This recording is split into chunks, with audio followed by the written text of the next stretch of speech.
আবার আল্লাহ রাব্বুল আলামিন আমাদেরকে জানায় দেন আল্লাহ তাআলা কিন্তু বেশি ইবাদত চান না, আল্লাহ তাআলা চান সুন্দর ইবাদত।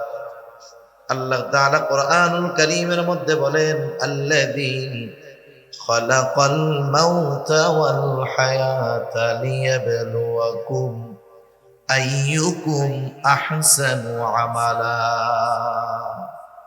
আল্লাহ রাব্বুল আলামিন বলেন তিনি আল্লাহ যিনি মৃত্যু এবং জীবনকে সৃষ্টি করেছেন, মওত এবং হায়াতকে সৃষ্টি করেছেন। কেন?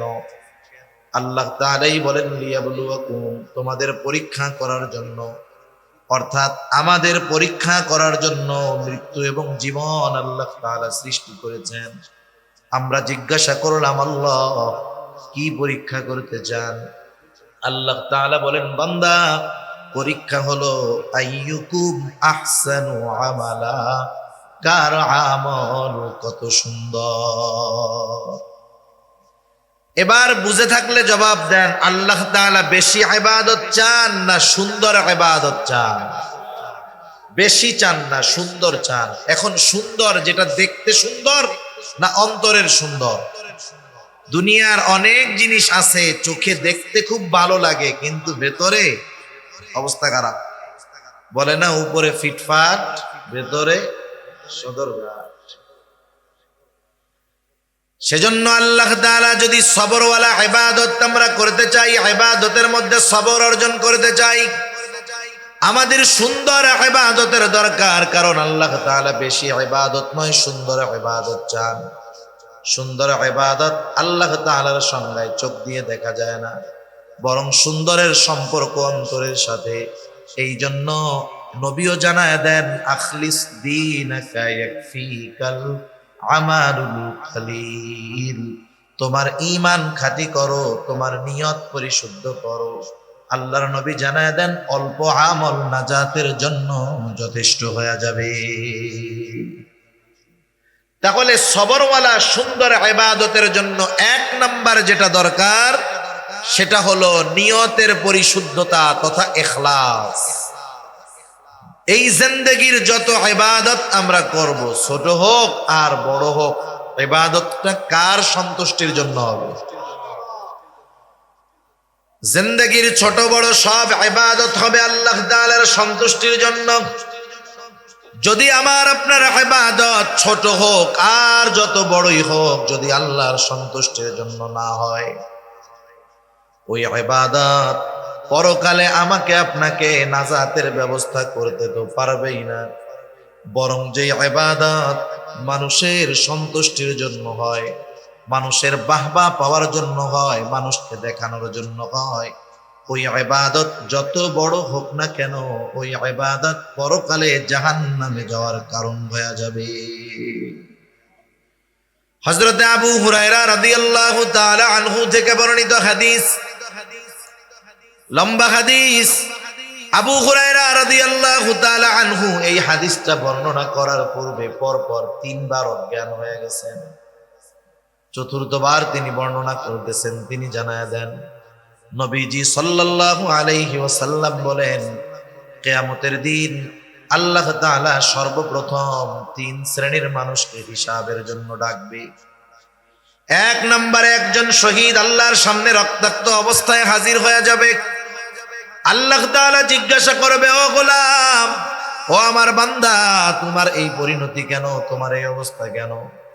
লোকটা বলবে, আল্লাহ, আপনার দ্বীন আপনার জমিনে প্রতিষ্ঠা করার জন্য লড়াই করেছিলাম, জিহাদ করেছিলাম, রক্ত দিয়েছি, শহীদ হয়েছি।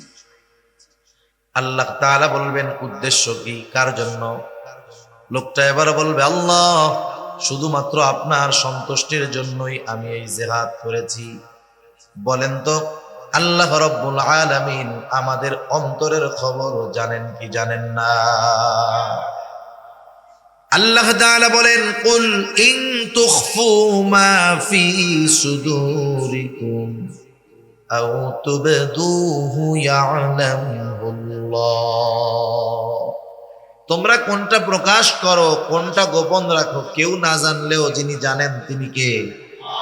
আমাদের অন্তরের মধ্যে কি আছে কি আমাদের মন চায়, কি ওয়াসওয়াসা দেয় আমাদের অন্তরের মধ্যে, দুনিয়ার কেউ জানে না। কে জানে? আল্লাহ তাআলা আরো এক জায়গায় বলেন, ওয়ালাকাদ খালাকনাল ইনসানা ওয়া না'লামু মা তুওয়াসওয়িসু বিহি নাফসুহু ওয়া নাহনু আকরাবু ইলাইহি মিন হাবলিল ওয়ারিদ। আল্লাহ তাআলা বলেন, ওয়ালাকাদ খালাকনাল ইনসান, আমি মানুষ সৃষ্টি করেছি। শুধু তাই নয়, ওয়া না'লামু মা তুওয়াসওয়িসু বিহি নাফসুহু, আমি আল্লাহ এটাও জানি কোন জিনিস মানুষের অন্তরের মধ্যে ওয়াসওয়াসা দেয়। বলেন তো, ওয়াসওয়াসা দেখা যায় নাকি? দুনিয়ার অনেক প্রযুক্তি আবিষ্কার হয়েছে, একজন সুস্থ মানুষ, কোনো রোগ ধরা পড়ে নাই, ওই লোকটাকেও যদি মেশিনের মধ্যে ভরে দেওয়া হয়, রিপোর্ট আসবে এই লোকটা যদিও এখনো সুস্থ, কিন্তু শরীরের ওই অর্গানগুলা অসুস্থ হতে পারে। কিডনি এখন ভালো আছে কিন্তু অসুস্থ হতে পারে, সতর্ক সাবধান। এই ধরনের রিপোর্ট বের করা যায়। কিন্তু বলেন তো, দুনিয়ায় এমন কোন মেশিন আছে নাকি যার মধ্যে যদি আমাকে আপনাকে ঢুকিয়ে দেওয়া হয়, অন্তরে কি ওয়াসওয়াসা দেয় দেখা যাবে? এমন কোন মেশিন দুনিয়ায় আছে নাকি? তাহলে অন্তরের ওয়াসওয়াসার খবর দুনিয়ার কেউ জানেন না। কিন্তু আল্লাহ তাআলা বলেন, বান্দা, আমি আল্লাহ তোমাকে সৃষ্টি করেছি। শুধু তাই না, ওয়া না'লামু মা তুওয়াসওয়িসু বিহি নাফসুহু, কোন জিনিস তোমার অন্তরের মধ্যে ওয়াসওয়াসা দেয়, কি ওয়াসওয়াসা দেয়, আমি আল্লাহ সেই ওয়াসওয়াসার ব্যাপারেও জানি। আল্লাহ তাআলার কাছে তৌফিক চাই, আল্লাহ তাআলা কিছু কথা আমাকে আপনাদের খেদমতে বলার মতো সুযোগ করে দেন, যে কথাগুলো আমাদের সবার দুনিয়া এবং আখিরাতের জন্য কল্যাণকর হয়। সকলে বলি আমিন।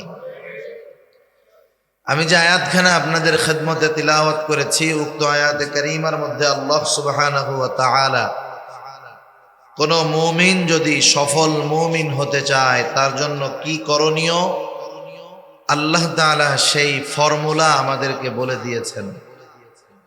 এখানে এমন কেউ আছেন যে না হুজুর, আমি সফল হইতে চাই না, আমি ব্যর্থ হইতে চাই, এরকম কেউ আছেন? কেউ নেই। প্রত্যেকটা মানুষ সফল হতে চায়, হোক সে দুনিয়ার লাইনে, হোক সে আখিরাতের লাইনে।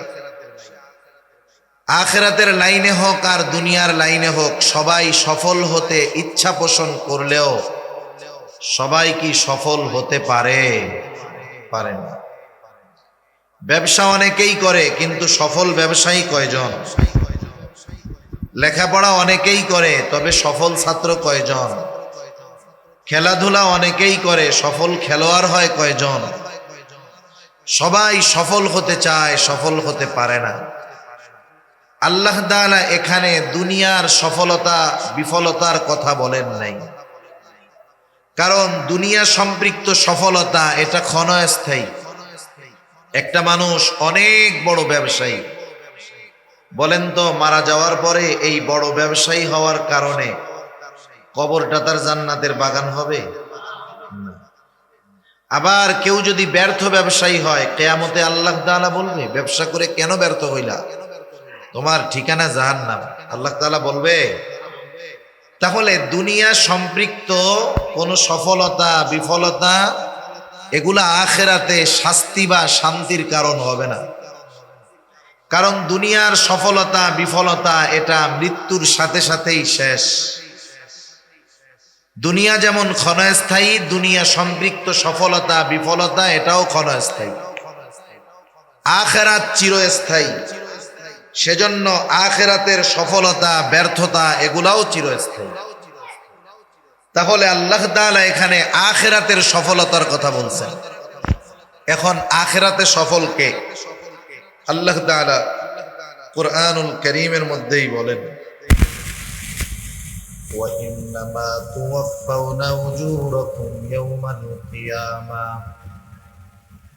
ফামান যুহজিহা আনিন নার ওয়া উদখিলাল জান্নাতা ফাকাদ ফাজ। আল্লাহ রাব্বুল আলামিন বলেন, মানুষকে কিয়ামতের দিন প্রত্যেককে তার কর্মের পূর্ণ প্রতিদান দেওয়া হবে।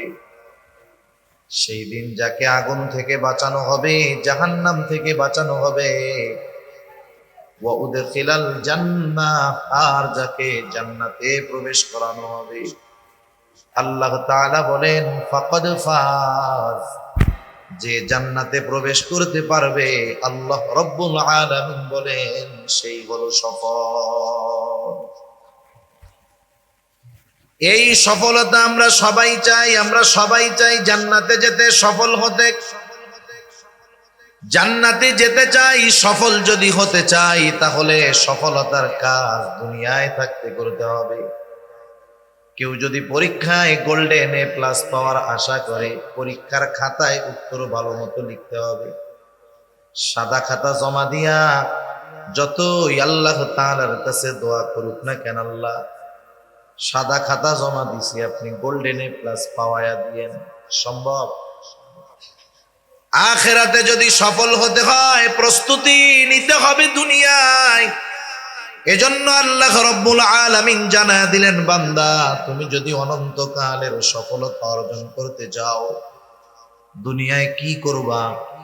এই আয়াতের আলোকে আল্লাহ রব্বুল আলামিন আমাদেরকে জানায়া দেন। আল্লাহ তাআলা বলেন, ইয়া আইয়ুহাল্লাযীনা আমানুসবিরু ওয়াসাবিরু ওয়ারাবিতু ওয়াত্তাকুল্লাহ। আল্লাহ রাব্বুল আলামিন বলেন, হে ঈমানদারেরা, ইসবিরু, তোমরা সবর করো, সবর সবর করো, ধৈর্য ধারণ করো। এখন সবর কোথায় হবে, কিভাবে হবে, এটাও আমাদের জানা দরকার। তাফসিরে মাআরিফুল কোরআন সহ দুনিয়ার সকল প্রসিদ্ধ তাফসিরের মধ্যে আসছে, মুমিন সবর করবে তিন জায়গায়। কয় জায়গায় একটু জবান খুলে বলেন? তিন জায়গায় মুমিন সবর করবে। এক নাম্বার, সবরুন আলা তাআত, আনুগত্যের মধ্যে সবর তথা ইবাদতের মধ্যে সবর। প্রত্যেকটা ইবাদতের মধ্যেই সবর আছে। যে ইবাদত হয় সবরওয়ালা ইবাদত, ওই ইবাদতটাই হয় সুন্দর ইবাদত। সবরওয়ালা সুন্দর ইবাদত। সুন্দর কাকে বলে? সুন্দর, আমাদের চোখ সাধারণত, আমাদের সংজ্ঞায় সুন্দর হলো আমাদের চোখ যেটা দেখে তৃপ্ত হয়। আফ্রিকার মানুষ, এদের চামড়াগুলো কালো না? এদেরকে দেখলে আমাদের চোখে ভালো লাগে। এদের বলি কি কালার, কালারে। আমাদের সংজ্ঞায় সুন্দর হলো চোখ যেটা দেখার পর তৃপ্ত হয়, মজা পায়, অন্তরের মধ্যে প্রশান্তি আসে, আমরা সেটাকে বলি সুন্দর। তাহলে আমাদের সুন্দর নির্ভর করে আমাদের দেখার উপরে, নজরের উপরে। কিন্তু আল্লাহ তাআলার সংজ্ঞায় সুন্দর এটা ভিন্ন জিনিস। রাসূল আকরাম সাল্লাল্লাহু আলাইহি ওয়াসাল্লাম জানায় দেন আল্লাহ তাআলার সংজ্ঞায় সুন্দর কি। নবীজি সাল্লাল্লাহু আলাইহি ওয়াসাল্লাম বলেন, ইন্নাল্লাহা লা ইয়ানজুরু ইলা সুওয়ারিকুম ওয়ালাকিন ইয়ানজুরু ইলা কুলুবিকুম ওয়া আ'মালিকুম। নবীজি বলেন, নিশ্চয় আল্লাহ তাআলা তোমাদের সূরত দেখেন না। আল্লাহ তাআলা দেখেন না কে কত সুন্দর, কে কোন বংশের মানুষ, আল্লাহ তাআলা এটা দেখেন না। বরং আল্লাহ তাআলা কি দেখেন? নবীজি বলেন, ওয়ালাকিন ইয়ানজুরু ইলা কুলুবিকুম ওয়া আ'মালিকুম। বরং আল্লাহ তাআলা দেখেন কার অন্তর কেমন, কার আমল কেমন। তাহলে আল্লাহ তাআলার কাছে সৌন্দর্যের সম্পর্ক অন্তরের সাথে। কিসের সাথে? অন্তরের সাথে। সেজন্য আমরা যদি সবরওয়ালা সুন্দর ইবাদত করতে চাই, ওই ইবাদতটার সাথে অন্তরের কিছু সম্পর্কের দরকার আছে। আবার আল্লাহ রাব্বুল আলামিন আমাদেরকে জানায় দেন, আল্লাহ তাআলা কিন্তু বেশি ইবাদত চান না, আল্লাহ তাআলা চান সুন্দর ইবাদত। আল্লাহ তাআলা কোরআনুল কারীমের মধ্যে বলেন, আল্লাযী খালাকাল মাউতা ওয়াল হায়াতা লিয়াবলুয়াকুম আইয়ুকুম আহসানু আমালা। আল্লাহ রাব্বুল আলামিন বলেন, তিনি আল্লাহ যিনি মৃত্যু এবং জীবনকে সৃষ্টি করেছেন, মউত এবং হায়াতকে সৃষ্টি করেছেন। কেন? আল্লাহ তাআলাই বলেন লিয়াবলুয়াকুম, তোমাদের পরীক্ষা করার জন্য, অর্থাৎ আমাদের পরীক্ষা করার জন্য মৃত্যু এবং জীবন আল্লাহ তাআলা সৃষ্টি করেছেন। আমরা জিজ্ঞাসা করলাম, আল্লাহ কি পরীক্ষা করতে চান? আল্লাহ তাআলা বলেন, বান্দা, পরীক্ষা হলো আইয়ুকুম আহসানু আমালা, কার আমল কত সুন্দর। এবার বুঝে থাকলে জবাব দেন, আল্লাহ তাআলা বেশি ইবাদত চান না সুন্দর ইবাদত চান? বেশি চান না সুন্দর চান? এখন সুন্দর যেটা দেখতে সুন্দর না অন্তরের সুন্দর? দুনিয়ার অনেক জিনিস আছে চোখে দেখতে খুব ভালো লাগে কিন্তু ভেতরে অবস্থা খারাপ। বলে না, উপরে ফিটফাট ভেতরে সদরঘাট। সেজন্য আল্লাহ তাআলা যদি সবরওয়ালা ইবাদত আমরা করতে চাই, ইবাদতের মধ্যে সবর অর্জন করতে চাই, আমাদের সুন্দর ইবাদতের দরকার। কারণ আল্লাহ তাআলা বেশি ইবাদত নয়, সুন্দর ইবাদত চান। সুন্দর ইবাদত আল্লাহ তাআলার সংজ্ঞায় চোখ দিয়ে দেখা যায় না, বরং সুন্দরের সম্পর্ক অন্তরের সাথে। এই জন্য নবীও জানায় দেন, আখলিস দীনাকা ইয়াকফিকাল আমালুল খালিল, তোমার ঈমান খাঁটি করো, তোমার নিয়ত পরিশুদ্ধ করো। আল্লাহর নবী জানায় দেন, অল্প আমল নাজাতের জন্য যথেষ্ট হয়ে যাবে। তাহলে সবরওয়ালা সুন্দর ইবাদতের জন্য এক নাম্বার যেটা দরকার সেটা হলো নিয়তের পরিশুদ্ধতা তথা ইখলাস। এই জিন্দেগীর যত ইবাদত আমরা করব, ছোট হোক আর বড় হোক, ইবাদতটা কার সন্তুষ্টির জন্য হবে? জিন্দেগীর ছোট বড় সব ইবাদত হবে আল্লাহ তাআলার সন্তুষ্টির জন্য। যদি আমার আপনার ইবাদত ছোট হোক আর যত বড়ই হোক, যদি আল্লাহর সন্তুষ্টির জন্য না হয়, ওই ইবাদত পরকালে আমাকে আপনাকে নাজাতের ব্যবস্থা করতে তো পারবেই না। বরং যে ইবাদত মানুষের সন্তুষ্টির জন্য হয়, মানুষের বাহবা পাওয়ার জন্য হয়, মানুষকে দেখানোর জন্য হয়, ওই ইবাদত যত বড় হোক না কেন, ওই ইবাদত পরকালে জাহান্নামে যাওয়ার কারণ হয়ে যাবে। হযরত আবু হুরায়রা রাদিয়াল্লাহু তাআলা আনহু থেকে বর্ণিত হাদিস, লম্বা হাদিস। আবু হুরায়রা রাদিয়াল্লাহু তাআলা আনহু এই হাদিসটা বর্ণনা করার পূর্বে পরপর তিনবার অজ্ঞান হয়ে গেছেন। চতুর্থবার তিনি বর্ণনা করতেছেন, তিনি জানায়া দেন, নবীজি সাল্লাল্লাহু আলাইহি ওয়াসাল্লাম বলেন, কিয়ামতের দিন আল্লাহ তাআলা সর্বপ্রথম তিন শ্রেণীর মানুষকে হিসাবের জন্য ডাকবে। এক নম্বরে একজন শহীদ আল্লাহর সামনে রক্তাক্ত অবস্থায় হাজির হয়ে যাবে। আল্লাহ তাআলা জিজ্ঞাসা করবে, ও গোলাম, ও আমার বান্দা, তোমার এই পরিণতি কেন, তোমার এই অবস্থা কেন? লোকটা বলবে, আল্লাহ, আপনার দ্বীন আপনার জমিনে প্রতিষ্ঠা করার জন্য লড়াই করেছিলাম, জিহাদ করেছিলাম, রক্ত দিয়েছি, শহীদ হয়েছি। আল্লাহ তাআলা বলবেন, উদ্দেশ্য কি, কার জন্য? লোকটা এবার বলবে, আল্লাহ, শুধুমাত্র আপনার সন্তুষ্টির জন্যই আমি এই জিহাদ করেছি। বলেন তো, আল্লাহ রাব্বুল আলামিন আমাদের অন্তরের খবর জানেন কি জানেন না? আল্লাহ তাআলা বলেন, কুল ইন তুখফু মা ফি সুদুরিকুম আও তুবদুহু ইয়ালামুল্লাহ। তোমরা কোনটা প্রকাশ করো, কোনটা গোপন রাখো, কেউ না জানলেও যিনি জানেন তিনি কে? আমাদের অন্তরের মধ্যে কি আছে, কি আমাদের মন চায়, কি ওয়াসওয়াসা দেয় আমাদের অন্তরের মধ্যে, দুনিয়ার কেউ জানে না। কে জানে?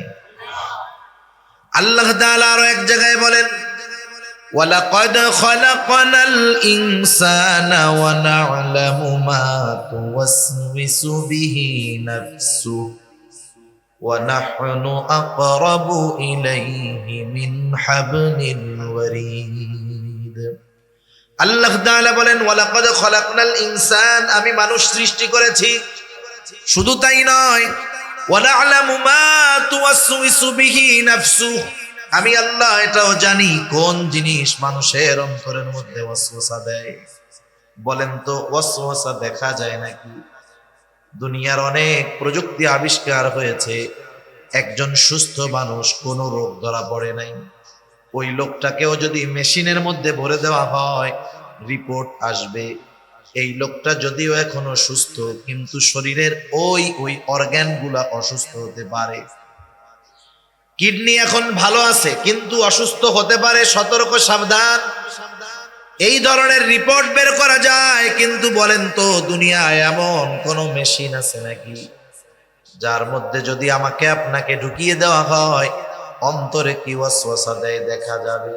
এমন কোন মেশিন দুনিয়ায় আছে নাকি? তাহলে অন্তরের ওয়াসওয়াসার খবর দুনিয়ার কেউ জানেন না, কিন্তু আল্লাহ তাআলা বলেন বান্দা আমি আল্লাহ তোমাকে সৃষ্টি করেছি। শুধু তাই না, ওয়া না'লামু মা তুওয়াসওয়িসু বিহি নাফসুহু, কোন জিনিস তোমার অন্তরের মধ্যে ওয়াসওয়াসা দেয়, কি ওয়াসওয়াসা দেয়, আমি আল্লাহ সেই ওয়াসওয়াসার ব্যাপারেও জানি। কেন জানি? কেন? আল্লাহ তাআলা বলেন ওয়া নাহনু আকরাবু ইলাইহি মিন হাবলিল ওয়ারিদ। আল্লাহ তাআলা বলেন বান্দা আমি তোমার শাহরগের চাইতে অধিক নিকটে। তার মানে আমি আপনি, আমার আপনার যত কাছে যত নিকটে, তার চাইতে বেশি নিকটে যিনি তিনি কে? সেজন্য আল্লাহ তাআলা আমাদের অন্তরের সব কিছু জানে, কোনটা কোন কারণে করতেছে।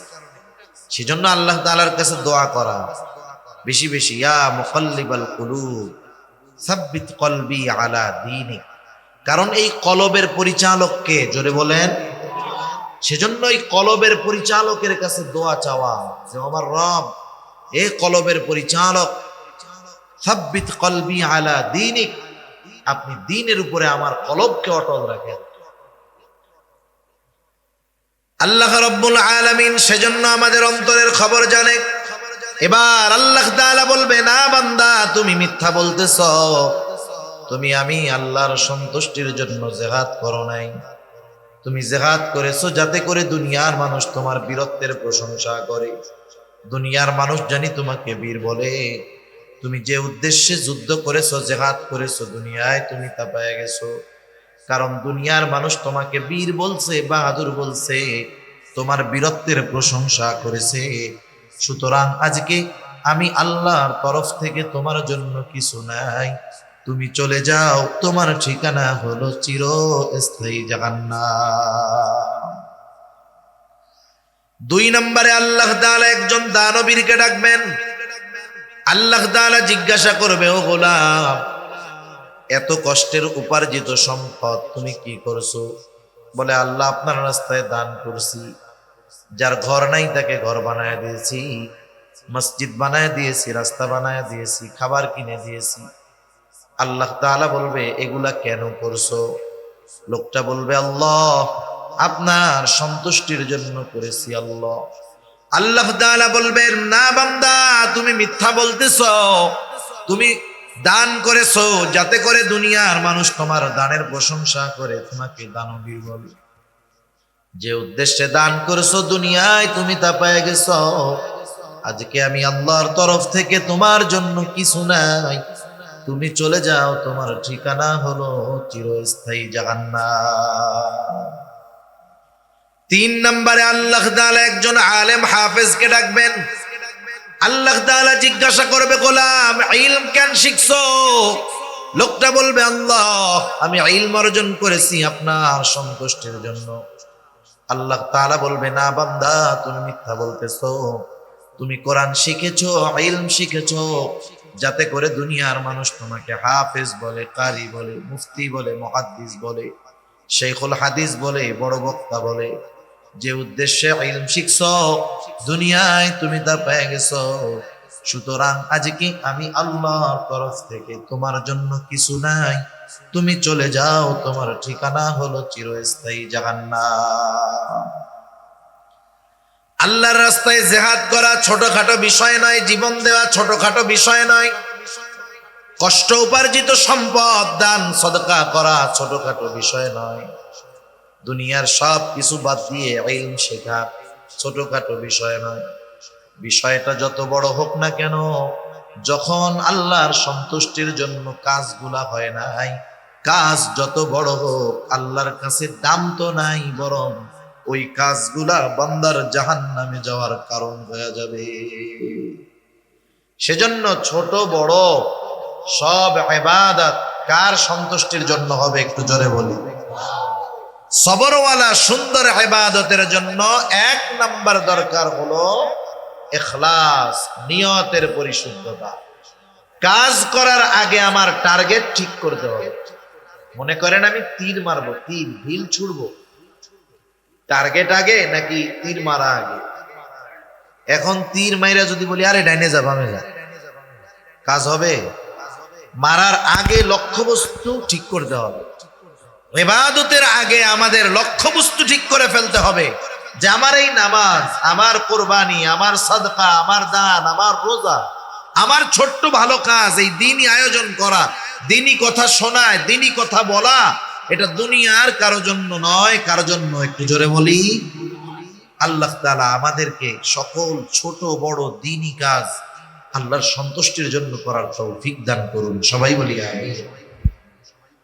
দুই নাম্বার যেই জিনিসটা দরকার ইবাদতে সবর অর্জন করার জন্য, দুই নাম্বার যেই জিনিসটা দরকার সেটার নাম হলো সুন্নাত। ইবাদত করতে হবে আল্লাহর সন্তুষ্টির জন্য, কিন্তু পদ্ধতি হবে রাসূলুল্লাহ সাল্লাল্লাহু আলাইহি ওয়াসাল্লামের। কেউ যদি নিজস্ব মন গড়া পদ্ধতিতে ইবাদত করে, ওই ইবাদত যত বেশি হোক, যত সুন্দর হোক, আল্লাহর দরবারে সেটা কবুল হবে না। রাসূল আকরাম সাল্লাল্লাহু আলাইহি ওয়াসাল্লাম উনি হলেন জীবন্ত কোরআন। কি কোরআন? জীবন্ত কোরআন। আয়েশা সিদ্দিকা রাদিয়াল্লাহু তাআলা আনহার কাছে এসে জিজ্ঞাসা করা হলো, একজন জিজ্ঞাসা করতেছে, ও আয়েশা, আপনি আমাদেরকে রাসূলের আখলাকের ব্যাপারে, চরিত্রের ব্যাপারে একটু বলেন। আয়েশা সিদ্দিকা রাদিয়াল্লাহু তাআলা আনহা বললেন, তুমি কি কোরআন পড়ো নাই? বলে হ্যাঁ পড়ি। তিনি তখন বললেন, শোনো, কানা খুলুকুহুল কোরআন, এই কোরআনটাই হলো নবীর চরিত্র। সেজন্য কোরআনুল কারীম যেটা আমরা দেখি পড়ি, এটা হলো লিখিত কোরআন, আমরা যেটা বলি লেখা। আর নবীজি সাল্লাল্লাহু আলাইহি ওয়াসাল্লাম হলেন প্র্যাকটিক্যাল জীবন্ত কোরআন। সুবহানাল্লাহ। এজন্য যত ইবাদতের আদেশ আছে কোরআনুল কারীমে, ইবাদতের আদেশ আছে, পদ্ধতি স্পষ্টভাবে বলে দেওয়া নাই। ঈমানের পরে সবচাইতে গুরুত্বপূর্ণ ইবাদত কি বলেন তো? নামাজ। আল্লাহ তাআলা কোরআনুল কারীমে ৮২ জায়গায় নামাজের কথা বলছেন। আল্লাহ রাব্বুল আলামিন ৮২ জায়গায় নামাজের কথা বলছেন। নামাজের গুরুত্ব ৮২ জায়গায় বলার কারণে যে নামাজ গুরুত্বপূর্ণ তা নয়। আল্লাহ তাআলা কোন বিষয়ে গুরুত্ব আরোপ করার জন্য একবার বলাই যথেষ্ট, ঠিক কিনা বলেন? ৮২ জায়গায় নামাজের কথা আসছে, কিন্তু বলেন তো যেই নামাজের ব্যাপারে এতটা গুরুত্ব আরোপ, কোরআনুল কারীমের কয় জায়গা খুঁজা 2 রাকাত সুন্নাত নামাজ যেভাবে পড়ি কোরআন থেকে খুঁজে পাওয়া যাবে নাকি? 2 রাকাত ফজরের সুন্নাত বা ফজরের ফরজ যেই পদ্ধতিতে আমরা পড়ি, সারা দুনিয়ার মুফাসসিরদেরকে যদি কোরআনুল কারীম দিয়ে বলা হয়, শুনেন, শুধুমাত্র কোরআন থেকে নবীজির হাদিস, সুন্নাহ, সিরাত সব একদিক, ওগুলো বাদ দিয়ে শুধু কোরআন থেকে যেই নামাজের আদেশ আল্লাহ কোরআনে করেছেন, শুধুমাত্র ওই কোরআন থেকে নামাজের পদ্ধতি বের করে দেন, সারা দুনিয়ার মুফাসসিরেরা মিলে পারবে? অসম্ভব। সূর্য পশ্চিম দিক দিয়ে উঠা যাবে, তাও সম্ভব হবে। তাহলে নামাজের আদেশ করেছেন আল্লাহ, নামাজের পদ্ধতি কি হবে শিখিয়ে দিয়েছেন মুহাম্মাদুর রাসূলুল্লাহ।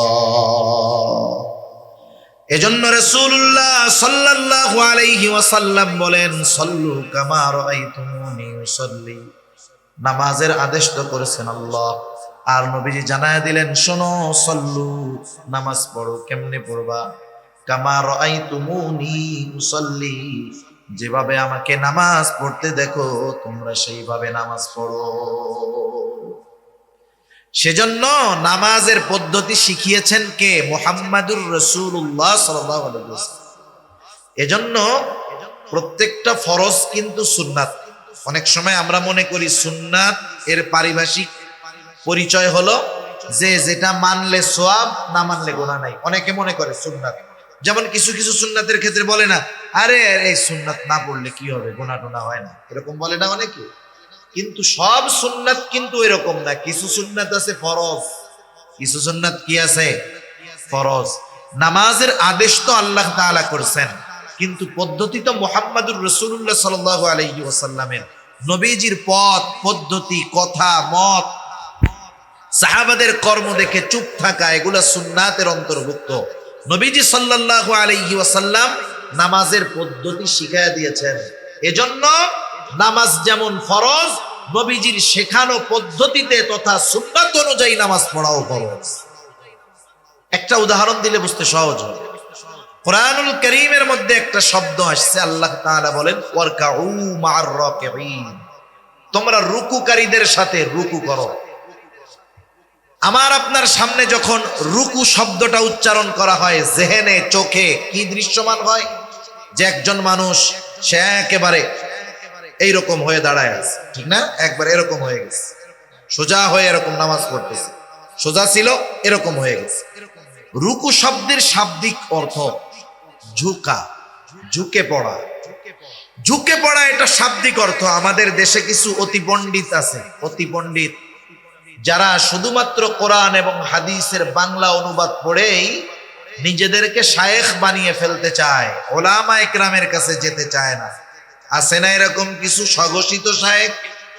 আছে, অভাব নেই। রুকু শব্দের অর্থ ঝুঁকে পড়া, কোরআনে এই রুকুর এই অর্থ। এখন বলেন তো, রুকু শব্দের অর্থ ঝুঁকা, কতটুকু ঝুঁকা? কতটুকু ঝুঁকা কোরআনে নাই। কেউ যদি বলে আমি এই যে মাথা ঝুঁকাইছি, এই যে সে রুকু করছে, দাঁড়াই থাইকা যদি মাথাটা শুধু এরকম ঝুঁকায়, রুকু হবে? শরঈ পরিভাষায় যাকে আমরা রুকু বলে চিনি, হবে? তাহলে দেখেন এই রুকুটা কেমনে করতে হবে, কতটুকু ঝুঁকতে হবে, কোন জায়গা সোজা থাকবে, কোন জায়গা বাঁকা থাকবে, সব শিখিয়ে দিয়েছেন মুহাম্মাদুর রাসূলুল্লাহ সাল্লাল্লাহু আলাইহি ওয়াসাল্লাম। সেজন্য নামাজটা শুধু ফরজ নয়, নামাজটা শিখিয়েছেন নবী, এজন্যই নামাজটা সুন্নাত আর নামাজটা ফরজ। এই ফরজ কি? সুন্নাত, কিন্তু ফরজ। তাহলে বুঝলাম কিছু সুন্নাত আছে যেগুলা ফরজ, আবার কিছু সুন্নাত আছে যেগুলা ওয়াজিব। যেমন দাড়ি রাখা সুন্নাত, কেউ যদি মনে করে সুন্নাত রাখলে সওয়াব, না রাখলে গুনাহ নাই, বিষয়টা এমন নয়। সারা দুনিয়ার মুহাক্কিক উলামায়ে কেরাম একমত, দাড়ি রাখা সুন্নাত, তবে কমপক্ষে এক মুষ্টি রাখতেই হবে।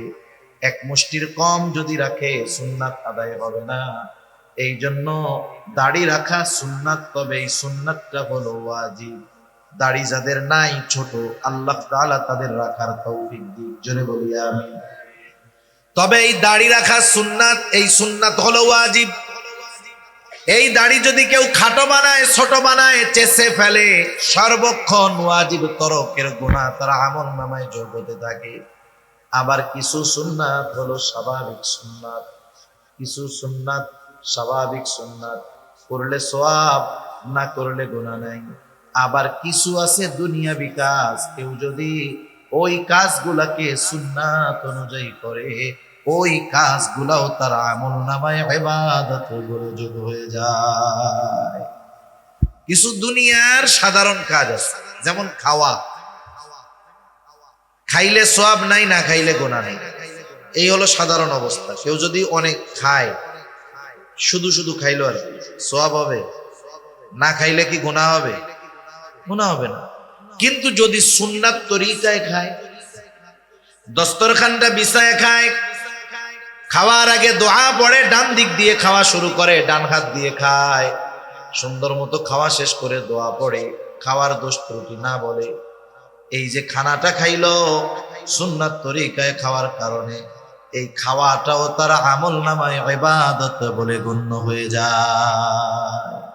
জরুরত সারবে, বাথরুমে যাবে, কেউ যদি বাথরুমে বারবার যায় সওয়াবও নাই, সপ্তাহে একদিন না গেলে গুনাহ নেই। কিন্তু বাথরুমে যদি সুন্নাত তরিকায় যায়, নিয়ত করে যে আমি বাথরুমে সকালে উঠে যাইতেছি ফজরের আজানের পরে, যাতে নামাজটা ভালো মতো পড়তে পারি, এই নিয়ত কইরা বাথরুমের দিকে রওনা হয়েছে, মাথাটা ঢাকছে, মাথা ঢাইকা বাথরুমে ঢোকার আগে দোয়া পড়তে হবে। অনেকে বোঝে না, বাথরুমের মধ্যে ঢুইকা এরপরে দোয়া পড়ে, ওইটা নিয়ম না। বাথরুমে ঢোকার আগে দোয়া পড়তে হবে, এরপরে বাম পা দিয়ে ভিতরে ঢুকলো, জরুরত ছাড়লো, টিস্যু পেপার ঢোলা কুলুক ব্যবহার করলো, পানি দিয়ে পরিষ্কার হলো, ভেতরে যদি অজুর ব্যবস্থা থাকে অজু টুজু কইরা বের হলো, ডান পা দিয়ে দোয়া পড়লো। এই যে জরুরত ছাড়লো, দুনিয়ার একটা স্বাভাবিক কাজ শুধু সুন্নাত তরিকায় করার কারণে এই বাথরুম করাটাও তার আমল নামায় ইবাদত বলে যোগ হয়ে যায়। সুবহান। এজন্য দুনিয়ার সাধারণ কাজগুলো আমরা সুন্নাত তরিকায় করার চেষ্টা করি। মসজিদের ইমাম সাহেব হুজুরের কাছে জিজ্ঞাসা করবো, হুজুর খানা তো প্রত্যেক দিনই খাই, কোন পদ্ধতিতে খাইলে আমার খানা খাওয়াটা সওয়াব হবে একটু বইলা দেন না। রাস্তায় তো চলার দরকার, চলি, ডান পাশ দিয়ে যদি চলি আর নিয়ত করি যে ডান পাশে চলা সুন্নাত, নবীজি চলছে, এই যে চলতেছি যতক্ষণ সুন্নাত আমল করতেছি, সওয়াব আমার আমল নামায় যোগ হচ্ছে, ঠিক কিনা বলেন? এজন্য দুনিয়ার ইবাদত কাজগুলো ইবাদত হয়ে যায়। যে কথার থেকে গেলাম, আমরা যদি সবরওয়ালা সুন্দর ইবাদত করতে চাই তথা ইবাদতে সবর অর্জন করতে চাই, এক নাম্বার যেই জিনিসটা লাগবেই সেটার নাম হলো ইখলাস। দুই নাম্বার যেই জিনিসটা লাগবে সেটার নাম হলো সুন্নাত। তিন নাম্বার যেই জিনিসটা লাগবে হালাল খাবার, হালাল উপার্জন, হালাল খাবার ছাড়া ইবাদত কবুল হবে না। আল্লাহ তাআলা বলেন, ইয়া আইয়ুহার রাসূলু কুলু মিনাত তাইয়্যিবাত ওয়া'মালু সালিহা। আল্লাহ তাআলা বলেন, হে রাসূলগণ, আপনারা পবিত্র খান আর আমলে সালেহ করেন। মুফাসসিরিনে কেরাম বলেন, পবিত্র খান উদ্দেশ্য হলো হালাল খান, হালাল খান আর আমলে সালেহ করেন। এর মানে এই বিষয়টা পরিষ্কার, যার খাবারটা হালাল নয় তার আমলে সালেহ হবে না, অর্থাৎ তার আমল আল্লাহর দরবারে কবুল হবে না। নামাজ সবাই পড়তে আসে, নামাজ পড়া আমল, কিন্তু সবার নামাজ তো কবুল হয় না। কবুল হয় যারটা কবুল হয় তারটা আমলে সালেহ, আর যারটা কবুল হয় না আমল পর্যন্ত শেষ। হজ করতে তো সবাই, অনেক মানুষ যায়, সবার হজ কি আর কবুল হয়? সবাই কি আল্লাহর জন্য হজ করতে যায়? কেউ তো আলহাজ হওয়ার জন্য হজ করতে যায়, ঠিক কিনা বলেন? এই যে হজ করলো, কবুল হইল না, সেজন্য খাবার পবিত্র দরকার, হালাল দরকার, উপার্জনটা হালাল দরকার, তাইলে ইবাদত সুন্দর সবরওয়ালা ইবাদত হবে। চার নাম্বার যেই জিনিসটা দরকার, যেই ইবাদত করব সেই ইবাদতের মাসলা মাসাইল গুলা জানার দরকার।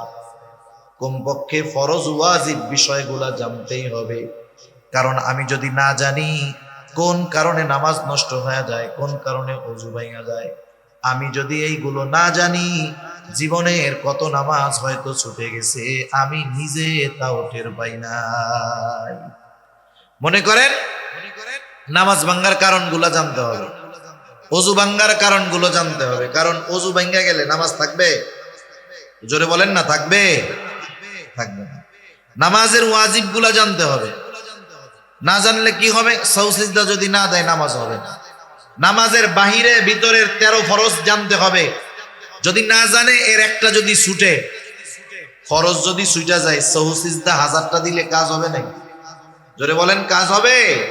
সেজন্য কমপক্ষে নামাজের বাহিরে ভেতরের ফরজগুলো জানতে হবে, নামাজের ওয়াজিবগুলো জানতে হবে, ওযু ভাঙ্গার কারণগুলো জানতে হবে, নামাজ ভাঙ্গার কারণগুলো জানতে হবে। এগুলা প্রত্যেকের জানা দরকার, এগুলা জানার দরকার। এগুলা তো ওই জ্ঞান যেগুলো শিক্ষা করা ফরজ। রাসূলুল্লাহ সাল্লাল্লাহু আলাইহি ওয়াসাল্লাম বলেন, তালাবুল ইলমি ফারিদাতুন আলা কুল্লি মুসলিম। দ্বীন ইলম শিক্ষা করা প্রত্যেক মুসলমান নরনারীর উপরে ফরজ। কতটুকু শিখবে? মুহাদ্দিসিনে কেরাম বলেন কতটুকু শিখবে।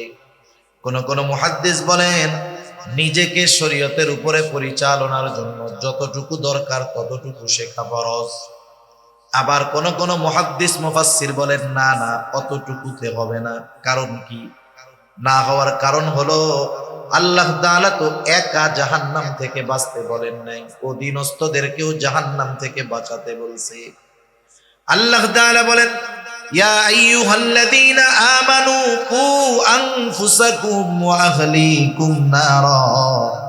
আল্লাহ তাআলা বলেন হে ঈমানদারেরা, নিজে জাহান্নামের আগুন থেকে বাঁচো, অধীনস্থদেরকে জাহান্নামের আগুন থেকে বাঁচাও। তার মানে নিজেও বাঁচো, অধীনস্থদেরকেও বাঁচাও। নিজে জাহান্নামের আগুন থেকে বাঁচার জন্য যেমন ইলমের প্রয়োজন, অধীনস্থদেরকে জাহান্নামের আগুন থেকে বাঁচানোর জন্য ইলমের প্রয়োজন আছে না না? শুধু তাই না, আল্লাহ তাআলা আরো এক জায়গায় বলেন নামাজ তো একা পড়লে হবে না। আল্লাহ তাআলা বলেন ওয়া'মুর আহলাকা বিস-সালাতি ওয়াসতাবির আলাইহা। আল্লাহ তাআলা বলেন তুমি তোমার অধীনস্থদেরকে নামাজের আদেশ করো, তুমিও তার উপরে অটল থাকো। এই দৃষ্টিকোণ থেকে মুহাদ্দিসিনে কেরাম বলেন প্রত্যেকটা মুসলমানের উপরে ওই পরিমাণ জ্ঞান শিক্ষা করা ফরজ, ওই পরিমাণ ইলম অর্জন করা ফরজ, যেই ইলম দিয়ে নিজে এবং অধীনস্থ যারা আছে তাদেরকে সে জাহান্নামের আগুন থেকে বাঁচাতে পারে। বাস্তবতা হলো মাদ্রাসায় যদি না পড়া থাকে, মাদ্রাসার তালিবুল ইলম বাদে বাকি আওয়াম সাধারণ মানুষ যারা আছে এদের মধ্যে অল্প সংখ্যক মানুষ ওই পরিমাণ জ্ঞানের অধিকারী। বাকি অধিকাংশ মানুষ এই যে ফরজ পরিমাণ জ্ঞান অর্জন না করার কারণে সব সময় গুনাহ তার আমলনামায় যোগ হইতেছে, কারণ ফরজ তরক হইতেছে। এজন্য ওই পরিমাণ জ্ঞান প্রত্যেকের অর্জন করার দরকার আছে না নাই? এটা শুধু হুজুরদের দরকার না স্কুল কলেজের ছাত্রদেরও দরকার? এটা শুধু আলেমদের দরকার নাকি আওয়ামদেরও দরকার? সেজন্য বোঝার দরকার যে আমার নিজেকে নিজে বাঁচাতে হলে ওই পরিমাণ জ্ঞান শিখতে হবে। আমাদের বাংলাদেশে সাধারণত দ্বীন শিক্ষার তিনটা পদ্ধতি আছে। তিনটা পদ্ধতিতে সাধারণত দ্বীন শিক্ষা হয়, অন্যান্য প্রাইভেট পদ্ধতিও আছে। সচরাচর সাধারণত যেই পদ্ধতিগুলোতে মানুষ দ্বীন শিখে, এক নাম্বার হলো মাদ্রাসার মাধ্যমে, দ্বীনি শিক্ষা প্রতিষ্ঠানের মাধ্যমে মানুষ দ্বীন শিখে। বাস্তবতাটা ভিন্ন। মুরব্বীদের মুখে শুনেছি একটা সময় মানুষ যখন স্কুলে পড়তো, স্কুলে পাকিস্তান পিরিয়ডের আগে এরকম ছিল যে স্কুলে পড়েই একটা ছাত্র, একটা ছেলে, একটা মেয়ে যতটুকু জ্ঞান শিক্ষা করা ফরজ, স্কুলে থাকতেই তারা ওইগুলো শিখে ফেলতে পারে। কিন্তু দিন যাচ্ছে, শিক্ষা কারিকুলাম থেকে ইসলামকে উঠায়া দিয়া সেকুলারিজমকে এর মধ্যে ঢোকানো হচ্ছে। ইসলামকে বাদ দিয়ে অনইসলামিক কথাবার্তা, কালচার ঢোকায়া দেওয়া হচ্ছে। এজন্য স্কুলে, প্রাইমারি স্কুল সহ জেনারেল শিক্ষা প্রতিষ্ঠানে যতটুকু ধর্মীয় শিক্ষা আছে অতটুকু দিয়ে একজন মানুষ নিজের যা দরকার তার 100 ভাগের 10 ভাগও শিখতে পারে না। অন্যটা তো বাদ দিলাম, নিজেরই 100 ভাগের 10 ভাগ হয় না। তাহলে ওই জায়গার থেকে ওই ধর্ম নৈতিক শিক্ষা বই যেটা আছে ওটা দিয়ে দ্বীন শিক্ষা শিখা যায় না। সেজন্য দ্বীন শিক্ষার অন্যতম প্রধান মাধ্যম হলো দ্বীনি মাদ্রাসাগুলা। ওখান থেকে মানুষ সচরাচর দ্বীন শিখে। 2 নাম্বার, হক্কানি পীর মাশায়েখের খানকা থেকে শিখে। একটা সময়ের প্রচলন খুব বেশি ছিল, কিন্তু এখন মানুষের ব্যস্ততা অনেক, মানুষ সুযোগ পায় না। এজন্য খানকায় গিয়ে থেকে অবস্থান নিয়ে দ্বীন শেখা, ফরজ পরিমাণ দ্বীন শেখা, এটা খুব কঠিন ব্যাপার হয়ে গেছে। তৃতীয় পদ্ধতি হলো বর্তমান দুনিয়ায় দাওয়াত ও তাবলীগের মাধ্যমে মানুষ দ্বীন শিখতে পারে। ফরজ পরিমাণ ইলম কতটুক দরকার সে দাওয়াত ও তাবলীগকে বলা হয় চলতি ফিরতি মাদ্রাসা, ওইখান থেকে শিখতে পারে। তবে দ্বীন যদি শিখতে হয় ওই পরিমাণ দিন জানলেওয়ালা লোকের তত্ত্বাবধানেও থাকতে হয়। ঠিক কিনা বলেন? যে আমাকে 10 টাকা দিবে তার কাছে কমপক্ষে 10 টাকা থাকতে হবে।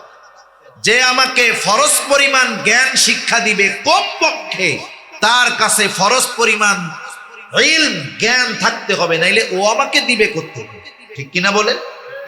এখন আসেন, এই যে দাওয়াত ও তাবলীগ বিশ্ব ইজতেমা আসতেছে, শুধু যে এই 13, 14, 15 এই 3 দিনকে কেন্দ্র করে এই ইজতেমা বা উদ্দেশ্য তা নয়। কিন্তু অনেকে যদি মনে করে এই 3 দিন গেলাম কাজ শেষ, না, বরং মূল উদ্দেশ্য হলো এই 3 দিনকে কেন্দ্র করে সারা দুনিয়ার মানুষ ওখানে একত্রিত হবে। বিশেষ করে যেই মানুষগুলা দ্বীনি ব্যাপারে অপরিপক্ক তারা একটু সময় নিয়ে বের হয়ে যাবে, 3 চিল্লার জন্য যাবে, 120 দিন থেকে আসবে, উলামায়ে কেরামের তত্ত্বাবধানে থাকবে। আশা করা যায় 120 দিন পরে ফরজ পরিমাণ ইলম অর্জন করে ইনশাআল্লাহ সে বাড়িতে আসবে, যদি উলামায়ে কেরামের তত্ত্বাবধানে থাকতে পারে, যাইতে পারে। কিন্তু আফসোসের ব্যাপার কি জানেন? আপনাদের এলাকায় কি 4 দোকানের আড্ডা আছে? একটু জোরে বলেন না, আছে?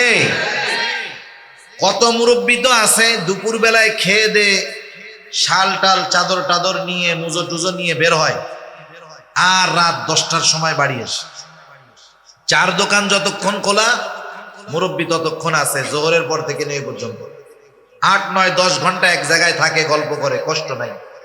জিজ্ঞাসা করা হইল, চাচা কাম কাজ নাই, প্রত্যেকদিন 10 ঘন্টা দোকানে বসে থাকেন, কি বলে? হায় রে, সময় কাটে না তো বাসায় বসে, এই জন্য দোকানে এসে একটু সময় কাটাই। মুরব্বির নামাজ কালামের খোঁজ খবর নাই, দিন সম্পর্কে কি জানে আল্লাহই জানে। এখন আপনি ওই যে মুরব্বি 4 দোকানে বসে থাকে কেন? বলে কি টাইম পাস করি, টাইম কাটে না, এই জন্য টাইম কাটাই।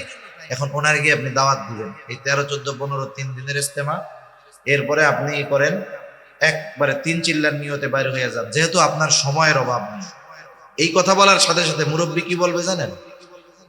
এই কথা বলার সাথে সাথে আপনার কাছে সে এমন ভাবে জবাব দিবে, মনে হবে সারা পৃথিবীর মাননীয় প্রধানমন্ত্রী Tony Blair, George W Bush, তারপরে বাইডেন, ওই পুতিন, ওদের চাইতেও ব্যস্ত মানুষ ওই মুরব্বি চাচা। ওই টাইমে ওনার চাইতে ব্যস্ত দুনিয়ায় আর কেউ থাকবে না। একটু আগে কিন্তু প্রতিদিন 10 ঘন্টা 4 দোকানে বসে কাটায় টাইম কাটাই। এগুলা শয়তানের ধোঁকা। এজন্য যাদের সময় আছে আল্লাহর রাস্তায় বের হয়ে যান, উলামায়ে কেরামের তত্ত্বাবধানে যান, লাভ আছে। আমি আমার নিজের জীবনের একটা কারগুজারি মাঝে মধ্যে শুনাই। আমরা ছাত্র জামানায় 3 দিন করে যাইতাম দাওয়াতে, তাবলীগের মেহনতে 3 দিন সময় লাগাইতাম। 3 দিন গ্রামে গেছি, এরকম একবার 3 দিনের সময় লাগাইছি। 3 দিনের জন্য গেছি এক মসজিদের মধ্যে। আমাদের সাথে অনেক মুরব্বি গেছে, 70-75 জনের কম হবে না। আমরা গেছি, বেশ কয়েকজন তালিবুল ইলম আছে, মুরব্বিরা উৎসাহের সাথে আরো গেছে। তা আমরা গিয়ে মানুষের আমলের অবস্থাগুলো খেয়াল করতাম, কি করে না করে এইগুলো। একদিন দেখলাম একজন মুরব্বি হয় সম্পর্কে দাদা, উনি বাথরুমের দিকে যাইতেছে বাথরুম করার জন্য। গ্রাম অঞ্চল, টিস্যু পেপার নয়, 3টা মাটির ঢিলা নিয়ে গেছে, মাটির ঢিলা। আমি মজা করে জিজ্ঞাসা করতেছি, দাদা কই যান? বাথরুম তো আর সাথে লাগাও না, গ্রাম অঞ্চল, একটু দূরে বাথরুম। ঢিলা দেখায় বলে বাথরুমে যাই। আমি বললাম কয় কাম করেন ওই জায়গায় গিয়া? কাজ কয়টা করে বাথরুমে? 2টা। মাদ্রাসায় ছুটি নেয় না, যখন 1 নাম্বার দেখায় কিছু বলা লাগে না, হুজুরে কি বুঝে, এখন প্রস্রাব করতে যাবে। 2 নাম্বার দেখাইলে কি বুঝে? বাথরুমে যাবে। কেন 2 নাম্বার দেখায়? শুধু প্রস্রাব করা যায়, কিন্তু পায়খানা করতে গিয়া কোন বীর বাহাদুর আছে শুধু পায়খানা করবে কিন্তু প্রস্রাব করবে না? এরকম 2-1 জন আছেন নাকি যে না হুজুর আমি যখন বাথরুম করি তখন আমার একটু প্রস্রাব আসে না? তাইলে তারে নোবেল পুরস্কার দেওয়া যাবে। এরকম কেউ আছে? সম্ভব? ওই জায়গায় গিয়ে 2 কাজ করতে বাধ্য, এই জন্য 2 নাম্বার দেখানো হয়। এখন জিজ্ঞাসা করলাম কই যান? বাথরুমে যাই। ঢিলা হাতের মধ্যে দেখলাম 3টা ঢিলা। কেন, কি করবেন? সোজা কথাই বলতেছি, বলে পায়খানার রাস্তায় 3টা ঢিলাই তো ব্যবহার করতে হয়। তা আমি বললাম চাচা প্রস্রাব করার পরে ঢিলা নেওয়া লাগে নাকি? দাদা সম্পর্কে, হ্যাঁ লাগে। কেন লাগে? বলে প্রস্রাব করার পরে একটু ঢিলা নিয়ে নড়াচড়া না করলে প্রস্রাবের নালীতে প্রস্রাব থেকে যায়, জামায় প্রস্রাব ভরে যেতে পারে, নাপাক হয়ে যেতে পারে। এখন আমি বললাম, দাদা তাহলে বাথরুমের মধ্যে গিয়া যখন পায়খানার সাথে প্রস্রাব করেন, ওই প্রস্রাব মনে হয় ঝরে না, ওইটা মনে হয় আর লুঙ্গিতে কাপড়ে লাগে না। এইবার ওনার মাথার মধ্যে কথাটা ধরছে যে আসলে তো বিষয়টাই, পায়খানায় গিয়া 3টা ঢিলা ব্যবহার করি কিন্তু প্রস্রাবের রাস্তার ব্যাপারে চিন্তিত থাকি না। আমি লোকটারে বুঝ দিলাম, একটু হতাশ হতাশ ভাব। বললাম শুধু এতটুকু শোনেন, বাথরুমের মধ্যে যখন যাবেন বাথরুমের 3টা ঢিলার সাথে আর একটা ঢিলা নিবেন, এরপরে ঢিলা দিয়ে ভালো মতো পরিষ্কার করার পর এরপরে পানি খরচ করার আগে আপনি ওই ঢিলাটা প্রস্রাবের রাস্তায় ব্যবহার করবেন। বাথরুমের মধ্যে তো হাঁটা যাবে না, একটু দাঁড়াইলেন, উঁচু নিচু হইলেন, এইবার প্রস্রাবের রাস্তা ক্লিয়ার, পায়খানার রাস্তা ক্লিয়ার, এইবার পানি দিয়ে ধৌত করলেন আপনি পা। একটু চিন্তা করে দেখেন তো, ওই লোকটা যদি প্রস্রাব তার ঝরে থাকে আর বাথরুম করার পরে যদি প্রস্রাবের নালী ভালোভাবে পরিষ্কার না করে, তাহলে যখন সে দাঁড়াইলো চললো, প্রস্রাবের ফোঁটা তার লুঙ্গিতে লাগছে কি লাগে নাই? এক ফোঁটা প্রস্রাব যদি কোনো কাপড়ের উপরে পড়ে, ওই কাপড়ের দ্বারা নামাজ না হওয়ার জন্য যতটুকু নাপাকি লাগার দরকার তার চাইতে অনেক বেশি লেগে ছড়িয়ে যায়। এই যে প্র্যাকটিক্যালি বিষয়গুলো শিখায়া দেওয়া, এটা ওলামায়ে কেরাম ছাড়া কেউ শিখায়া দেবে। আমাদের অঞ্চলের অনেক ওলামায়ে কেরাম এরকম গেছে, সময় লাগাইছে, সাথে গেছে, কোরআন শরীফ পড়তে পারে না, ওই রকম না পড়তে পারা লোককেও 2-3 পারা পড়াইয়া সহি শুদ্ধ করাইয়া 3 চিল্লা দিয়ে বাড়ি ফিরছে, এখন নিজে বাকিটুকু পড়ার যোগ্যতা অর্জন করে গেছে। সেজন্য আমি যেটা অর্জন করতে চাই, আমি এত মেহনত করব, সময় দিব, অর্থ ব্যয় করব, আমার যেটা দরকার, যাদের সাথে যাব তাদের মধ্যে তো সেটা থাকতে হবে, নাইলে আমি পাবো কোন জায়গায়? ঠিক কিনা বলেন? এজন্য উলামায়ে কেরামের সাথে আমাদের সময় দেওয়া দরকার। সাথে সাথে মসজিদের মধ্যেও ইমাম সাহেবদের সাথে আমাদের সম্পর্ক আরো ভালো করার দরকার। দুনিয়ার ছোট বড় শুধুমাত্র আখেরাতের বিষয় না, দুনিয়াবী বিষয়গুলোও ইমাম সাহেবদের সাথে পরামর্শ করার দরকার। আশা করি সৎ পরামর্শ তারা দিবেন। যাই হোক, সবর হবে কয় জায়গায়? 3 জায়গায়। কয় জায়গায়? 1 নাম্বার ইবাদতের মধ্যে সবর। ইবাদতে সবর যদি অর্জন করতে হয় 4টা জিনিস লাগবে।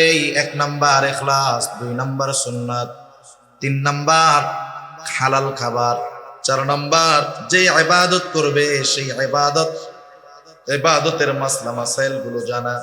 এগুলা যদি একটা মানুষের ঠিক থাকে আর যদি সে ইবাদত করে, ওই ইবাদত আর সাধারণ ইবাদত থাকবে না, ওই ইবাদত হয়ে যাবে সবরওয়ালা সুন্দর ইবাদত।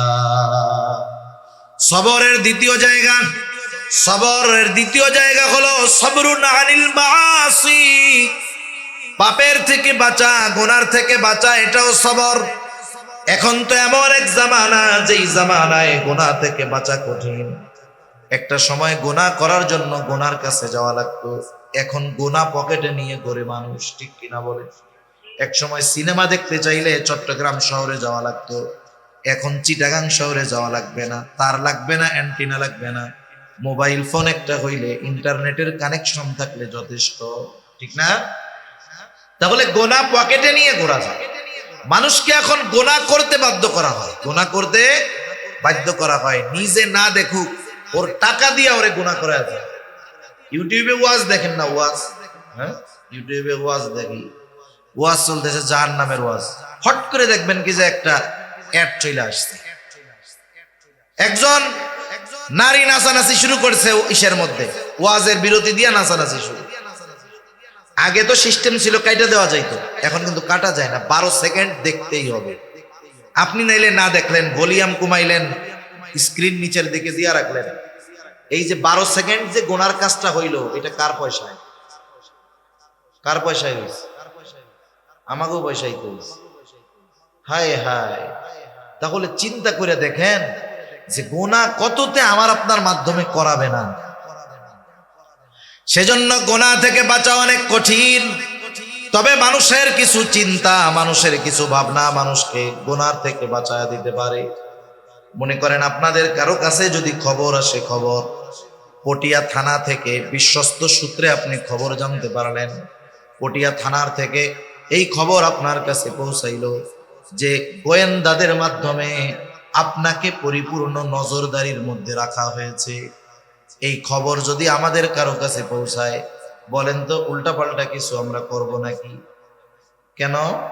কারণ আমার কোন কাজ আমার বিপদের কারণ হয় আল্লাহই জানে। এই জন্য বাসার মসজিদ, আর কোনো জায়গায় যাবে না। আগে মসজিদে ঢুকতো না, এখন মসজিদ থেকে আর বাইরে হবে না। চিন্তা করবে বাইরে যে কি বিপদে না পড়ি, আল্লাহর ঘরেই বসে থাকি, এই জায়গায় নিরাপদ। তাহলে দুনিয়ার নজরদারির খবর আমার জীবন পরিবর্তন করায় দেয়, আমার গুনাহ থেকে বাঁচার জন্য সহায়ক হয়ে যায়। অথচ আল্লাহ তাআলার নজরদারি কত সূক্ষ্ম। দুনিয়ার গোয়েন্দার নজরদারি 24 ঘন্টা আমাদের করতে পারে না। ঘরের মধ্যে দরজা আটকায় লেপের তলে কি করি না করি গোয়েন্দা দেখবে, কিন্তু রাতের আধারে ঘরের দরজা আটকায়া কম্বলের তলে কি বলি, কি করি, কি দেখি, আল্লাহর নজরে আছে তো। তাইলে আল্লাহ তাআলার নজরদারিরে আমরা ভয় করি না। সেজন্য আমরা যদি সর্বদাই চিন্তা করি যে আমার সর্বহালত সর্ব অবস্থায় আল্লাহ তাআলা আমাকে দেখতেছে, রাত নাই দিন নাই, একা নাই, লোকালয়ের মধ্যে নাই, সব জায়গায় আল্লাহ তাআলা দেখতেছে। শুধু বাহিরের বিষয়গুলা দেখে না, অন্তরের বিষয়টাও দেখতেছে। 1 নাম্বার এই চিন্তা। 2 নাম্বার, আমি যদি চিন্তা করি আল্লাহ তাআলা জানাইলেন 2 কাঁধে 2 জন ফেরেশতা আছে। আল্লাহ তাআলা বলেন কিরামান কাতিবিনা ইয়ালামুনা মা তাফআলুন। আল্লাহ তাআলা বলেন সম্মানিত লেখক নয়, জানে তোমরা কি আমল করো। এই 2 কাঁধের ফেরেশতা কিন্তু জানে, শুধু জানে তা নয়, ডান কাঁধের ফেরেশতা আমার ভালো কাজগুলো লেখে, বাম কাঁধের ফেরেশতা আমার মন্দ কাজগুলোও লেখে। সাথে সাথে আরেকজন ফেরেশতা আছে, আমরা যা বলি সে সেগুলো সংরক্ষণ করে। আল্লাহ তাআলা বলেন মা ইয়ালফিযু মিন কাওলিন ইল্লা লাদাইহি রাকীবুন আতীদ। আল্লাহ তাআলা বলেন মানুষ যা জবান দিয়ে নিক্ষেপ করে সদা তৎপর একজন ফেরেশতা সেগুলো সংরক্ষণ করে ফেলে। আমাদের কথা সংরক্ষিত, কর্ম সংরক্ষিত। এই 3 জন ফেরেশতা আমাদের থেকে এক মুহূর্তের জন্য আলাদা হয় না। লেপের তলে গেলেও এই ফেরেশতা আছে না নাই? জেনা করতে গেলে আছে, মদখোর মদ খাইতে গেলে 3 জন আছে, চোর চুরি করতে গেলে এই 3 জন আছে। আল্লাহ তাআলাও দেখতেছে। শুধু তাই না, যে অঙ্গ প্রত্যঙ্গের দ্বারা আমরা গুনাহগুলা করি কিয়ামতের দিন এরাও আমাদের কর্মের ব্যাপারে আল্লাহর কাছে বলে দিবে।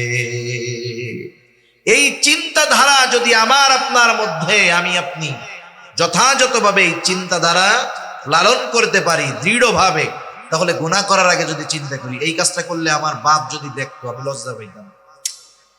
আল্লাহ তো দেখতেছে, তাইলে বাপের চাইতে আল্লাহর লজ্জা বেশি হবে না কম? বেশি করতে হবে। এই যে চিন্তা, এই চিন্তাগুলা মানুষকে গুনার থেকে বাঁচাইতে পারে। নাইলে দুনিয়ার আইন দিয়া ভয় দেখাইয়া মানুষকে গুনার থেকে ফেরানো যায় না। যদি যাইতো, গোটা দুনিয়ায় মাসের পর মাস, বছরের পর বছর একটা অপরাধ বন্ধ করার জন্য হাজারো আইন করা হয়, কিন্তু বন্ধ হয় বলেন? বন্ধ হয় না। সেজন্য বুঝতে হবে, এই কথাগুলো আমাদের সামনে রাখতে হবে, তাইলে গুনার থেকে বাঁচার যে সবর এটা অর্জন করা যাবে।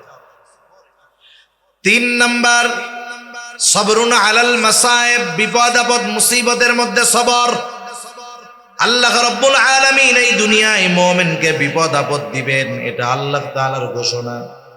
কারণ আমরা যদি নিজেদেরকে মুমিন দাবি করি, এই দাবির পরিপ্রেক্ষিতে আল্লাহ তাআলা বলেন আহাসিবান নাসু আন ইউতরাকু আন ইয়াকুলু আমান্না ওয়া হুম লা ইফতানুন। আল্লাহ রাব্বুল আলামিন বলেন মানুষ কি এটা মনে করে নাকি আন ইয়াকুলু আমান্না, তারা বলবে যে আমরা ঈমান এনেছি, আমরা মুমিন, আর তাদের পরীক্ষা নেওয়া ব্যতীত ছেড়ে দেওয়া হবে। মানুষ কি এটা ভাবে নাকি? তার মানে আল্লাহ তাআলা জানায় দিলেন যারা নিজেদেরকে মুমিন দাবি করে অবশ্যই তাদেরকে ঈমানের পরীক্ষার মুখোমুখি হওয়া লাগবে। তাহলে আল্লাহ তাআলা দুনিয়ায় বালা মুসিবত দিয়ে আমাদের ঈমানের পরীক্ষা নেন। আল্লাহ তাআলা বলেন, ওয়ালানাবলুওয়ান্নাকুম বিশাইইম মিনাল খাউফি ওয়াল জু'i ওয়া নাকসিম মিনাল আমওয়াল ওয়াল আনফুসি ওয়াত তামারাত। আল্লাহ তাআলা বলেন, আমি অবশ্যই তোমাদের পরীক্ষা নিব, ঈমানের পরীক্ষা। কোন পদ্ধতিতে? বিশাইইম মিনাল খাউফ, কিছুটা ভয়ের মাধ্যমে মুমিনের ঈমানের পরীক্ষা নেওয়া হবে। ওয়াল জু', ক্ষুধা, অভাব, দারিদ্রতার মাধ্যমে মুমিনের ঈমানের পরীক্ষা নেওয়া হবে। ওয়া নাকসিম মিনাল আমওয়াল, মালের লস, মালের ক্ষতির মাধ্যমে পরীক্ষা নেওয়া হবে। ওয়াল আনফুস, জানের ক্ষতি, স্বাস্থ্যের ক্ষতির মাধ্যমে পরীক্ষা নেওয়া হবে। জানের ক্ষতির পরীক্ষা নিজের জানের ক্ষতির দ্বারাও হতে পারে, প্রিয়জনের জানের ক্ষতি দিয়েও আল্লাহ পরীক্ষা নিতে পারে। ৫ নাম্বার ওয়াস সামারাত, ফল ফসলের ক্ষতি দিয়ে মুমিনের ঈমানের পরীক্ষা নিবেন কে? এটা মুসিবত, বালা, পরীক্ষা। একটু বুঝে থাকলে জবান খুলে জবাব দিবেন। বালা মুসিবত দিয়ে পরীক্ষা নেন কে? তাহলে বালা মুসিবত বিপদ আপদ দেন কে? আল্লাহ। কোন সন্দেহ আছে কারো? সন্দেহ নেই। এখন দ্বিতীয় প্রশ্ন, বিপদ আপদ বালা মুসিবত থেকে উদ্ধার করেন কে? আরো জোরে, কে? বিপদ আপদ দেন আল্লাহ, উদ্ধার করেন আল্লাহ। তাহলে বিপদ আপদ মুসিবতে যেহেতু আল্লাহ তাআলা উদ্ধার করেন, সাহায্য কার কাছে চাইব? বিপদ আসলে সাহায্য কার কাছে চাইব?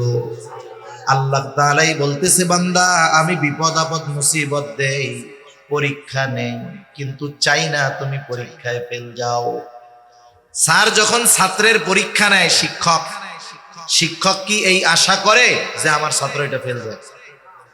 কি চায়? পাস করুক। শিক্ষক চায় আর ছাত্র যেন ফেল না যায়, তবে পরীক্ষা নেয়। আল্লাহ তাআলা কত বড় মেহেরবান!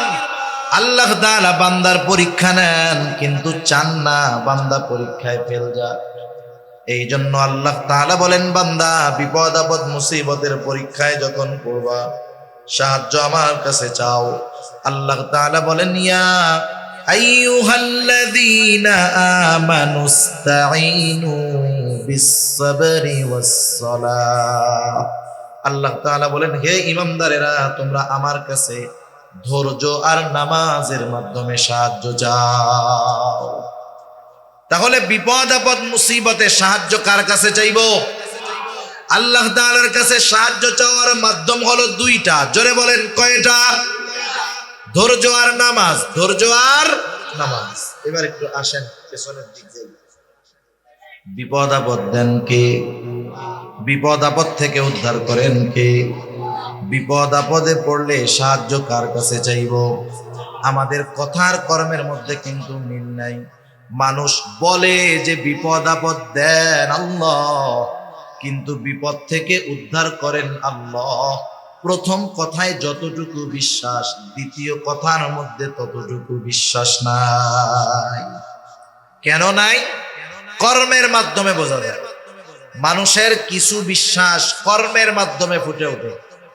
আল্লাহ বিপদ দেন, এটা আমরা বিশ্বাস করি, কিন্তু বিপদ থেকে উদ্ধার করেন আল্লাহ, এটা মুখে যতটা বলি অন্তরে ততটা বিশ্বাস নাই। কেন নাই? রাগ হইেন না আল্লাহর রাস্তায়। আমার সাথে কারো শত্রুতা নাই। শত্রুতা আছে? আমার বাপ আপনাদের কারো পাকা ধানে মই দিছিল? পাকা ধানে মই বুঝেন? শত্রুতা নাই। আমার সাথেও নাই, আমার পূর্বপুরুষের সাথেও নাই, আপনাদের সাথেও আমি গ্যাঞ্জাম মারামারি করতে আসি না। একটু চিন্তা করেন তো, বিপদ দেন আল্লাহ, বিপদ থেকে বাঁচান আল্লাহ। বিপদে পড়লে আল্লাহই বলছে আমার কাছে সাহায্য চাও। তাইলে এই জায়গায় কিছু কাজ আমরা করি, বিপদ দিছে আল্লাহ, আমাকে দেশে করে কাজবাজগুলো। বিপদে পড়ছে, বড় বিপদ, বলে আল্লাহ কি বিপদ দিলেন, এই বিপদ থেকে যদি বাঁচান তাহলে বাবার দরবারে আমি 2টা গরু দিই। বিপদ দেন কে? বিপদ থেকে উদ্ধার করেন কে? গরু খায় কে? আল্লাহ খায়। হায় হায়, তাহলে একটু চিন্তা করেন না, আল্লাহ তাআলা যেগুলো শিখায়া দিছে এর মধ্যে তো আর কোনো ভেজাল নাই। তাহলে আল্লাহ বলছেন বান্দা আমি বিপদ দেই, আমি উদ্ধার করি, আমার কাছে সাহায্য চাও, তাহলে এই জায়গায় গরুর কারবারি আসে কেন? আমি তো এটা বুঝলাম না। এখানেই আমাদের সমস্যা, এই জায়গায় আমাদের সমস্যা। আমি যদি গরুর পক্ষে বলি আমার লস আছে, দুনিয়ার লস আছে, লস নাই তো, আমার বিজনেস আরো ভালো হবে, পকেট আরো গরম হবে। কিন্তু এরপরেও একটু নিজের বিবেক দিয়ে চিন্তা করেন, আল্লাহ তাআলা বলল বান্দা বিপদ আপদে পড়লে আমার কাছে সাহায্য চাও। আমরা আল্লাহর কাছে সাহায্য না চেয়ে আমরা যে কাজগুলা করি এগুলা ঈমান বিধ্বংসী কাজ হয়ে দাঁড়ায় আমাদের জন্য। এখন আল্লাহর কাছে বললাম আল্লাহ আপনার কাছে সাহায্য কেমনে চাইব? অনেকে বলে আল্লাহ তাআলার কাছে কি ডাইরেক্ট সাহায্য চাওয়া যায় নাকি? এমপি সাহেবের কাছে ডাইরেক্ট সাহায্য চাওয়া যায়? কত মাধ্যম দিয়ে চাইতে হয়, এজন্য আল্লাহর কাছেও আমরা মাধ্যম ধরি, যুক্তি দেয় আর কি। তা আল্লাহ তাআলার কাছে সাহায্য চাওয়ার মাধ্যমও তো আল্লাহ বলে দিয়েছে। কে বলে দিয়েছে? আল্লাহ তাআলা বলেন ইয়া আইয়ুহাল্লাযীনা আমানুস্তাঈনু বিস-সাবরি ওয়াস-সালাহ। আল্লাহ তাআলা বলেন বান্দা আমার কাছে তোমরা সাহায্য চাও ওয়াস-সালাহ, ধৈর্য আর নামাজের মাধ্যমে আমি আল্লাহর কাছে তোমরা সাহায্য চাও। আল্লাহ তাআলা এরপরে বলেন যেই বান্দা ধৈর্য আর নামাজের মাধ্যমে আমার কাছে সাহায্য চায় সে সাধারণ মুমিন বান্দা নয়, বরং সে সবের মুমিন। আর সবের মুমিন যে তার সাথে আছেন কে? আল্লাহ তাআলা বলেন ইন্নাল্লাহা মা'আস সাবিরিন, নিশ্চয় আল্লাহ তাআলা ধৈর্যশীলদের সাথে আছেন। ধৈর্যশীল কারা? বিপদ আপদ মুসিবতে আল্লাহর কাছে ধৈর্য আর নামাজের মাধ্যমে সাহায্য চায় যারা। রাসূল আকরাম সাল্লাল্লাহু আলাইহি ওয়াসাল্লাম যখন হিজরতে বের হইছেন, সাওর পর্বতে 3 দিন আত্মগোপন করছেন। কয়দিন? 3 দিন। কাফেররা এক সময় খুঁজতে খুঁজতে গর্তের কাছে গিয়ে হাজির, একেবারে গর্তের মুখে। হযরত আবু বকর সিদ্দিক রাদিয়াল্লাহু তাআলা আনহু বলতেছেন কাফেররা আমাদের এত কাছে, এত নিকটে, আমি প্রত্যেকের গলার আওয়াজ শুনতেছি, প্রত্যেককে চিনতেছি। ওদের আমাদেরকে পাওয়ার জন্য ওদের দূরে কোথাও যাওয়ার দরকার নাই। ওরা যদি শুধু নিজেদের পায়ের দিকে তাকায় আমাদেরকে দেখা ফেলবে। এই অবস্থার ভিতরে আবু বকর সিদ্দিক রাদিয়াল্লাহু তাআলা আনহু চিন্তিত, ভীত।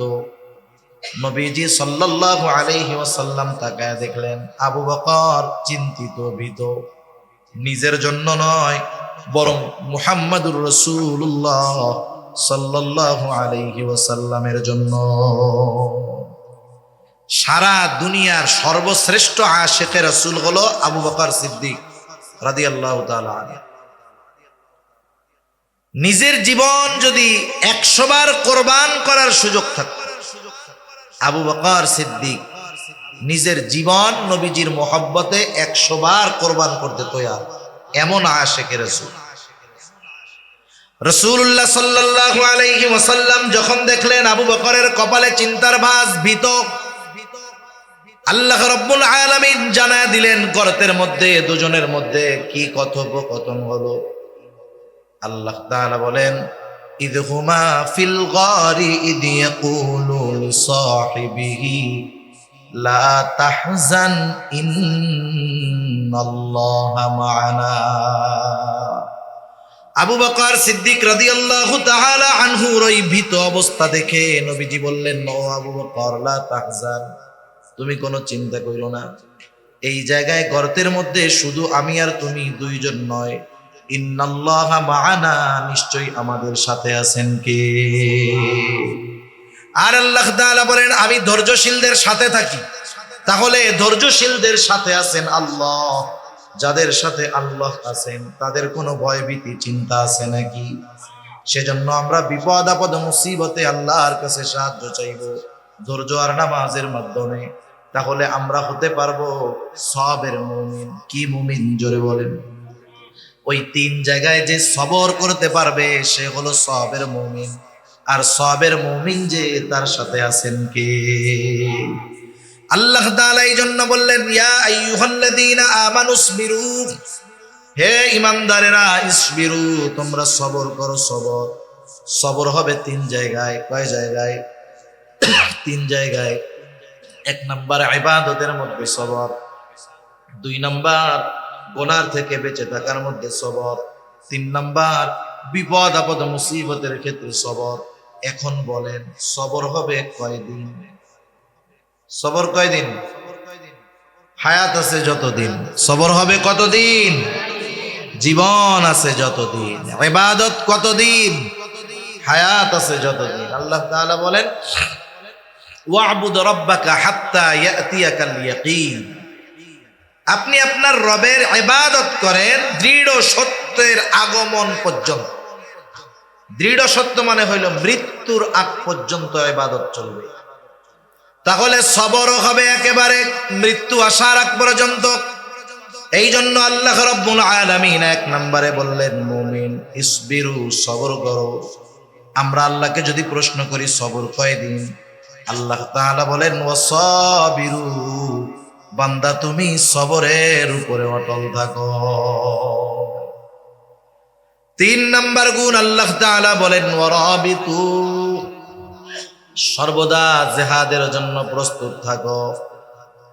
চার নম্বর, ওয়াত্তাকুল্লাহ, আল্লাহ তাআলাকে ভয় করো। বান্দা তুমি যদি এই চার গুণে গুণান্বিত হও, লাভটা কি?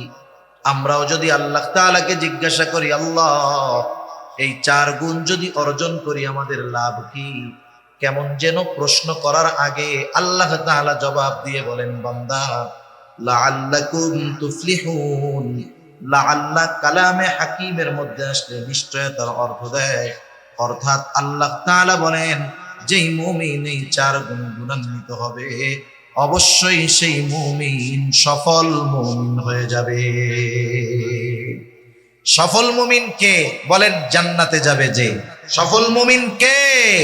জান্নাতে যাবে যে। সেজন্য আমরা যদি সফল মুমিন হতে চাই তথা জাহান্নামের আগুন থেকে বেঁচে জান্নাতে যেতে চাই, সূরা আলে ইমরানের 200 নম্বর আয়াতের আলোকে আল্লাহ তাআলা যেই চার গুণ অর্জন করতে বলছেন সেই চার গুণ আমরা অর্জনের চেষ্টা করব। আল্লাহ সুবহানাহু ওয়া তাআলা আমাদের সবাইকে এই চার গুণে গুণান্বিত হওয়ার তৌফিক দান করুন। সকলে জবান খুলে বলি আমিন। আরো জোরে বলি আমিন। ওয়া আখিরু দাওয়ানা আনিল হামদুলিল্লাহি রাব্বিল আলামিন। আমরা সবাই সবার জন্য দোয়া করব।